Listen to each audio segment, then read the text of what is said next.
Hey guys, welcome to Karenology. You won't believe how far some people will go to cause trouble. Karen called the police and claimed that I was terrorizing the neighborhood with my car. Not speeding, not blasting music, just starting my engine in my own driveway. The day I brought home my brand new Dodge Challenger, I felt like I was finally rewarding myself for years of hard work. As a high school history teacher, I had spent my entire career shaping young minds, putting in long hours, grading essays late into the night, and saving every spare dollar I could. This car wasn't just a car. It was a symbol of everything I had worked for. It wasn't about showing off. It was about finally allowing myself something that brought me joy. But apparently joy was not something Karen tolerated in her neighborhood. The moment I pulled into my driveway, she was there. Standing at the edge of her property, arms crossed, mouth twisted in disgust, watching me like I had just committed a crime. I had heard plenty about her before, the self-proclaimed queen of the homeowner association. I had seen her patrolling the neighborhood like a warden, making sure everyone's trash bins were in the right place and their lawns were the correct shade of green. But I had never been on her radar until now. I cut the engine and stepped out, feeling the weight of her stare. "Nice car," she said, her voice dripping with sarcasm. "Didn't realize we had a drag racer living here." I smiled, keeping my voice calm. "Just a teacher treating himself. Nothing illegal about that." Her eyes narrowed. "We'll see about that." I didn't think much of it until the next morning. I walked out to find a note taped to my windshield. "This is a family neighborhood. Park that monstrosity somewhere else." I frowned, looking around. No one in sight. Was this a joke? I crumpled the note and tossed it in the trash. Whatever. Some people just couldn't mind their own business. That evening, as I was polishing the car in my driveway, I heard the distant wail of sirens. I turned, surprised to see a police car pulling up. The officer stepped out, adjusting his belt as he approached me. "Sir, we got a noise complaint about a loud vehicle disturbing the neighborhood." I stared at him. "Are you serious? I've barely driven the car." The officer sighed, flipping through his notes. "The complaint specifically mentioned your vehicle's engine being excessively loud and causing a disturbance." And there she was, standing on her porch, arms crossed, smirking. Karen. I exhaled slowly. "Officer, my car is completely legal. It's brand new, factory settings. I haven't modified anything." The officer glanced over at Karen, then back at me. "Look, I get it, but when we get a call, we have to check it out. Just try to keep it down. Try to keep my legally parked, legally driven, factory standard car down." He gave me a look that said he didn't want to be here any more than I did. "Just don't give her a reason to keep calling." I clenched my jaw as the cop got back into his car and drove off. Karen lingered for a moment, making sure I saw her victorious grin before she sauntered back inside. It wasn't just about the noise. It was about control. She didn't like me. And that meant she was going to make my life hell. The next day, I received a letter from the homeowner association. Due to multiple complaints regarding noise pollution, all residents with sports cars or vehicles with high-performance engines are required to keep them parked in enclosed garages. Failure to comply may result in fines. I stared at the paper in disbelief.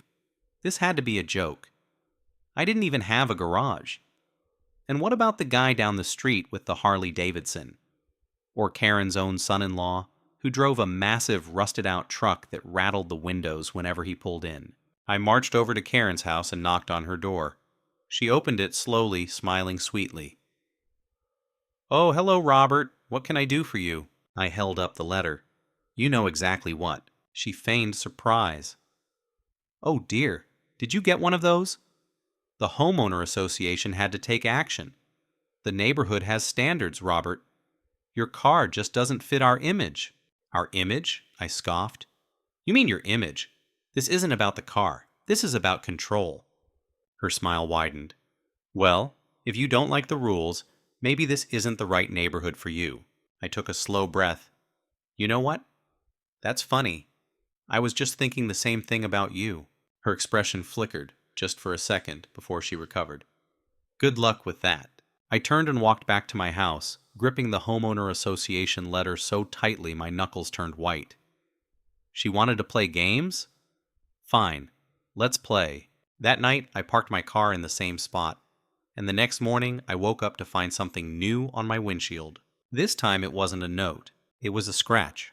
The scratch wasn't small. It ran across the entire driver's side door, deep enough to make my stomach twist. Someone had done this with intent, with malice, and I didn't need to guess who it was. I took a deep breath, forcing myself to stay calm. Losing my temper wouldn't solve anything. I pulled out my phone, snapped pictures from every angle, and checked my newly installed security camera footage. I scrolled through the video feed, fingers tightening around my phone as I spotted the figure approaching my car at 2:47 a.m. A hooded figure, small frame, walking with familiarity and purpose. And then I saw it, a glint of something in their hand. A key? I zoomed in. My blood ran cold. Karen, she wasn't even trying to be careful. She moved with certainty, looking over her shoulder only once before running the key down my car's side. And the worst part? She smirked before walking back toward her house. She was enjoying this. I had her, caught red-handed. For a split second, I debated marching over to her house, banging on her door, and showing her the footage right then and there. But no, that's exactly what she wanted. For me to act out, to lose my composure, to give her something she could twist against me. She thrived on control, on twisting narratives in her favor. If I confronted her now, she'd deny everything and somehow make herself the victim. No, I needed to do this right. I forwarded the footage to my laptop and saved multiple copies. I wasn't just going to get revenge, I was going to end this. The next morning, I woke up to find something new taped to my front door. You are in violation of homeowner association regulations regarding noise disturbances and improper vehicle storage. If further complaints are received, additional fines will be issued, and your vehicle may be subject to removal. I laughed. She was doubling down. Not only had she vandalized my car, but she was now trying to bully me into getting rid of it altogether. Fine, two could play that game. I went straight to the police station, filed a formal report, and handed over the footage. The officer raised an eyebrow when he saw the video. Well, that's about as clear as it gets, he muttered. You pressing charges? I didn't hesitate. Absolutely. He nodded, jotting down notes. Good call. Homeowner association or not, this is criminal damage to property. We'll send someone over later today. As I walked back to my car, a familiar voice made my skin crawl. Robert, we need to talk. Karen. I turned to see her standing on the sidewalk, arms crossed. That same smug look on her face. Oh, do we? I said, crossing my own arms. Because I'd love to hear an explanation for this. I pulled out my phone and hit play on the video. Her face barely twitched. No guilt, no shame, just a raised eyebrow. You can't prove that's me. I almost laughed. Are you serious? The police seem to think I can. Her expression darkened for the first time. You went to the police? Of course I did. What did you think was going to happen? That I'd just let this go? She took a slow step forward, lowering her voice. You don't understand how things work here, Robert. I run this homeowner association. These people trust me. You, on the other hand, are just some outsider who doesn't belong. I shook my head, still amazed at her delusion. You think you're untouchable? She smiled. I know I am. I didn't say another word. I simply smiled back and walked away. Let her sit with that unease. Let her wonder what was coming next. Because she had just made a huge mistake. Later that afternoon, 2 officers arrived at her doorstep. I watched from my window as they knocked, waited, and then exchanged words with her. Karen's face shifted through a dozen emotions in seconds. Confusion, anger, forced innocence, barely contained rage. She glanced toward my house, her lips curling in a sneer. She knew I was behind this. Good. As the officers left, she stormed inside, slamming the door hard enough to rattle the frame. But I wasn't done. Not even close. I walked to my mailbox later that evening and found another letter from the homeowner association, this time threatening legal action if I continued to harass Karen. She was desperate. I walked back inside, pulled out my laptop, and opened the email I had been composing all day. Attached was the footage of her vandalizing my car. The recipients, every single homeowner in the neighborhood. Karen had been playing her games for years. But now, I had the final move. I hit send. The email had barely been out for an hour when the neighborhood group chat exploded. People who had never spoken up before were now chiming in, demanding answers from Karen. Some were shocked, others just amused that she had finally been caught, but a few were furious. It seemed I wasn't the only one who had been on the receiving end of her bullying. Stories began pouring in. Unfair fines, fabricated violations, neighbors who had been harassed into selling their homes. Karen must have seen it all unraveling in real time because within an hour she was outside, pacing her front yard, phone pressed to her ear, her expression flickering between rage and panic. She kept glancing at my house. She knew this was my doing, and for the first time, I saw something in her eyes I hadn't before. Uncertainty. By mid-afternoon, another email went out, this time from the Homeowner Association Board. A formal statement. They were aware of the allegations against Karen and would be launching an investigation. Effective immediately, she was being placed on temporary suspension from all Homeowner Association activities. I barely had time to let that sink in before my doorbell rang. I opened it to find Karen standing there, red-faced, nostrils flaring. She didn't waste time on pleasantries. "You think you're so clever, don't you? You don't know what you've just done." I leaned against the doorframe, folding my arms. "I think I finally got you to face consequences for once in your life." She took a step closer, voice dropping to a venomous whisper. "You think this is over? You humiliated me. Do you have any idea who I know? I built this homeowner association. I own this neighborhood. And you just signed your own eviction notice." I raised an eyebrow. "You can't evict me, Karen. You don't even have a job anymore." Her lips pressed into a thin line. "You're going to regret this." She turned and stormed off, but I wasn't stupid enough to think she was done. No, she was just getting started. The retaliation began that night. At exactly 1:30 a.m., I was jolted awake by the sound of my car alarm blaring. I scrambled out of bed, heart pounding, and rushed outside. My Challenger's headlights were flashing, horn blaring into the night.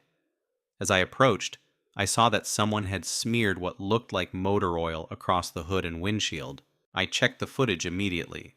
The cameras caught a shadowy figure sprinting away, but the hood obscured their face. Still, I had a pretty damn good idea of who it was. The next morning, I filed another police report. The officer sighed as he wrote it down, rubbing his temples. "This is getting ridiculous. You're sure you don't have any direct evidence?" I shook my head. "Not yet, but I will." And I meant it. If Karen wanted to play dirty, I'd show her I wasn't someone she could push around. That evening, I installed additional motion-detecting cameras in my front yard and one directly above my garage. Karen might have gotten away with the first round, but the next time she stepped onto my property, I'd have her dead to rights. But Karen wasn't just going to stop at petty vandalism. No, she was about to escalate things in a way that even I hadn't expected.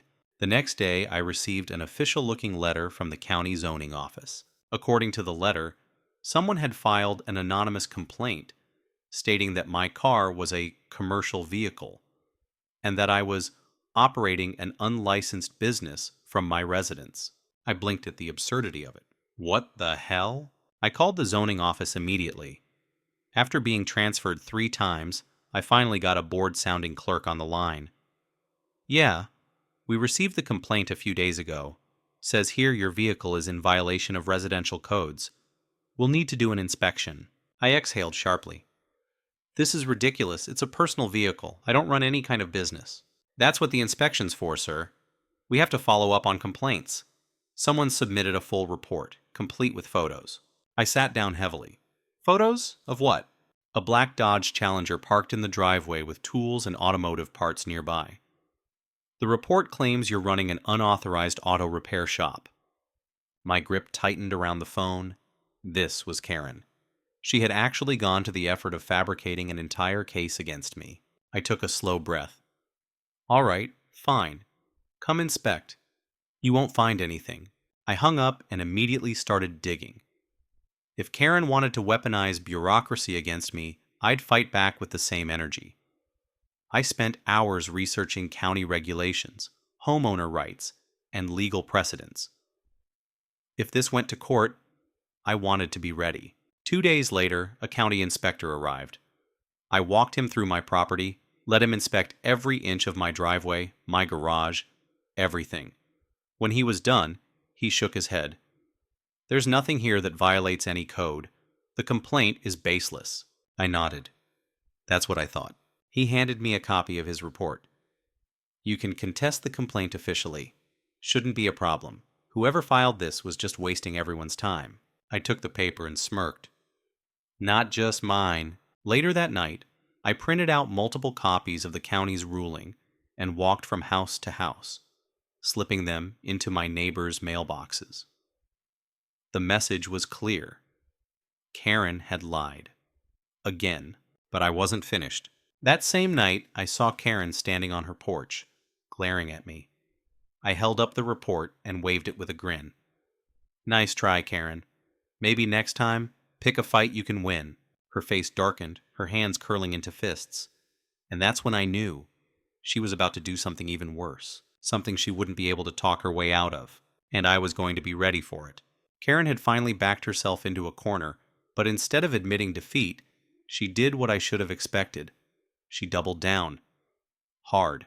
The very next morning, a sheriff's deputy knocked on my door. I opened it, half expecting another noise complaint, but what I got instead made my blood boil. Sir, we've received a report of harassment and threats made against a resident of this neighborhood.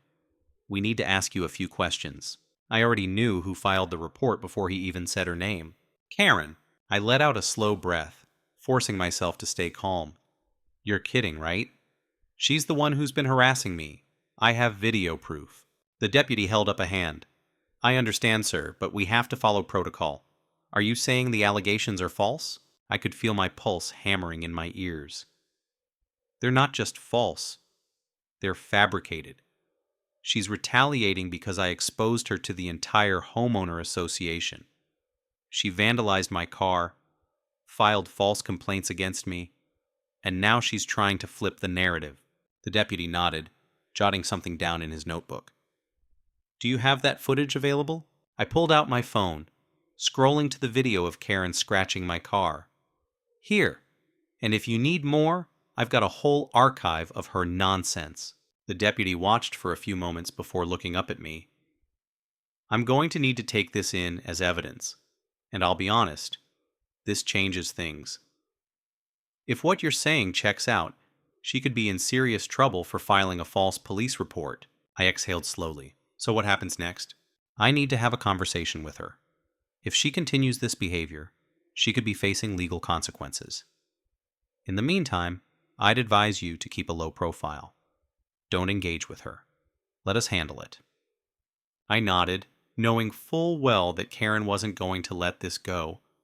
She wasn't just trying to win anymore.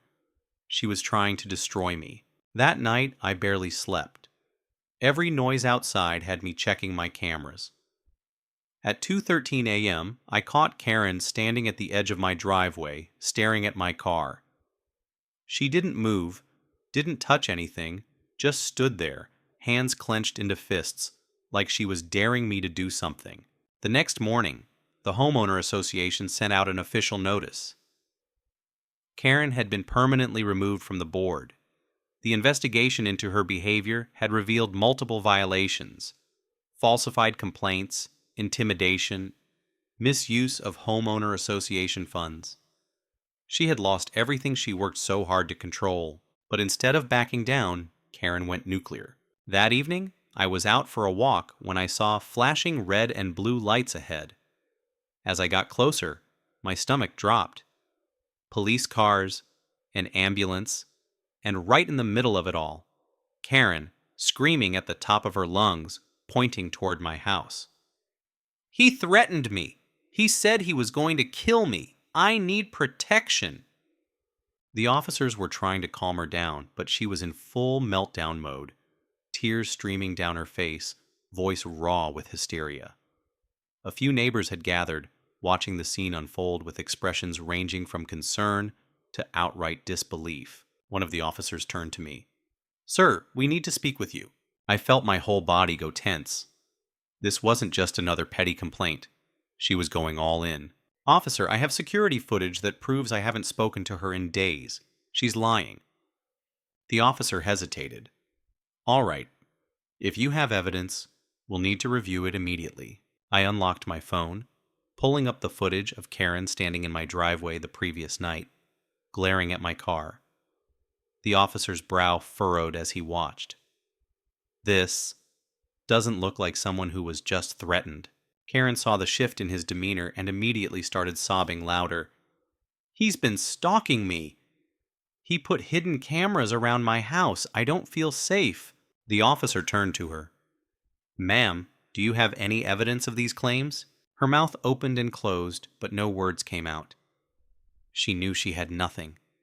The officer exhaled sharply. "We'll be conducting a full investigation. For now, you both need to avoid each other. But if we find out this was a false report, there will be consequences." Karen's face turned red with rage. She wasn't just losing control, she had already lost it. And she knew it. That night, as I locked my doors and double-checked my cameras, I knew this wasn't over. Karen had played her last major card, and it had blown up in her face. But desperate people do desperate things, and Karen was more desperate than ever. I barely had time to process the chaos Karen had unleashed before the next wave hit. The morning after her dramatic breakdown in front of the police, I woke up to find my driveway completely blocked off. A tow truck was idling, its driver talking to a stern-looking homeowner association representative. My car was hooked up, ready to be taken away. I stormed outside. "What the hell do you think you're doing?" The driver barely glanced at me. "Got an order to remove this vehicle? Says it's in violation of homeowner association regulations. Non-compliance with storage requirements." Karen. Even after everything, she was still trying to bury me. I shoved my phone in his face. "That order is illegal. The homeowner association removed her from the board. She has no authority. You tow my car and you're looking at a lawsuit." The driver hesitated, glancing at the homeowner association rep. The man shifted uncomfortably, realizing he had no real power. He muttered something under his breath, then waved the tow truck off. My Challenger was safe, for now, but that was when I knew. Karen wasn't just going to stop. She was going to fight until there was nothing left of me. And I had to end this before she found another way to ruin my life. That evening, I made my move. I dug through my files, pulling up every piece of evidence I had collected over the past weeks. Homeowner association corruption, falsified complaints, video footage of her vandalizing my property, the false police report. I even had records from neighbors detailing how she had harassed them over the years. Everything. Then I sent it to the police, to the homeowner association board, to the local news station. Karen had built her entire identity on control. She thrived on wielding power over others, bending the neighborhood to her will. But now, that power was slipping through her fingers, and I was about to snatch it away completely. It took less than a day for the fallout to begin. The police launched an official investigation into her false reports and property damage. The homeowner association held an emergency meeting where they not only confirmed her removal, but also banned her from holding any future leadership positions in any homeowner association. And then the local news picked up the story. Ex-homeowner association president caught in web of lies. the headline read. Her picture was plastered all over the evening news, her reputation in shambles. But Karen wasn't done. She showed up at my house that night, pounding on my door. I didn't open it. Through the peephole, I saw her standing there, wild-eyed, fists clenched. "You ruined my life. Do you hear me? You think this is over? I'm going to make you pay." I called the police again. When they arrived, she was still outside, screaming at my door. They didn't just warn her this time. They arrested her. Harassment, filing false reports, vandalism, trespassing, it all added up. As they led her away, she turned one last time, eyes burning with pure hatred. This isn't over. But it was. The neighborhood exhaled. A collective sigh of relief rippled through the community as Karen's grip was finally broken. People who had stayed silent for years came forward, sharing their own stories of her abuse. The homeowner association, now desperate to clean up its image, issued public apologies and reversed many of her unfair fines and rules. And as for me, I was finally free. No more fines, no more complaints, no more waking up in the middle of the night to check my security cameras. My car sat untouched in my driveway, exactly where it belonged. Karen never came back. Rumors spread that she had moved out of state. Some said she was staying with relatives, too humiliated to show her face again. Others claimed she was trying to start over in another homeowner association-controlled community. But after her public downfall, who would let her run anything again? It didn't matter. She was gone, and I had won. I took one last look at my Challenger, the car that started it all, and smiled. It was never about the car. It was about standing up for myself. And in the end, I had done just that. Victory never looked so good.